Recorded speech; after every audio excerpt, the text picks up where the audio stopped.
So I'm trying to rebuild myself and reinvent myself after many years of self-abandonment. And I get really caught up in all the things that I know I should be doing, all the things that I know I want to be doing. And I have to always remind myself that it's a process of even just 1% a day, just a little bit each day to catch momentum, to build momentum. I'm one of those people who's like all in or nothing.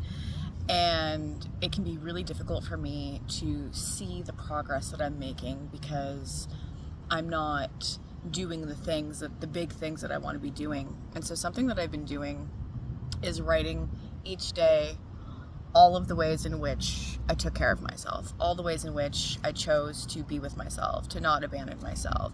And it's been a really helpful practice for me because it can be so easy to compare ourselves. It can be so easy to get lost in the sauce of thinking you're not doing enough.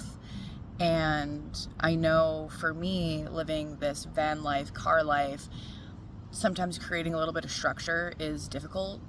Being this transient, it's a little bit difficult for me to be jumping into the deeper routines and things that I know that my body is needing and craving, what my soul's needing and craving.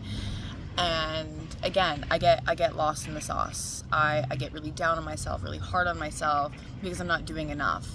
And the truth is like I've been so far removed from taking care of myself these last 4 years that I'm having to rebuild a relationship with myself. I'm having to rebuild momentum with myself. I'm having to rebuild, and that takes time, but it takes consistency.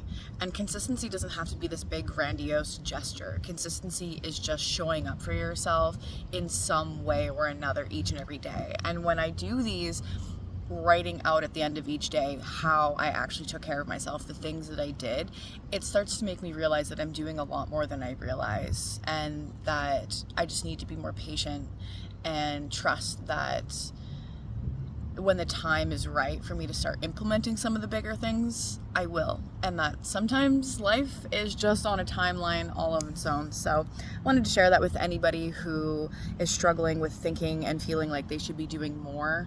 And the truth is maybe you're already doing enough.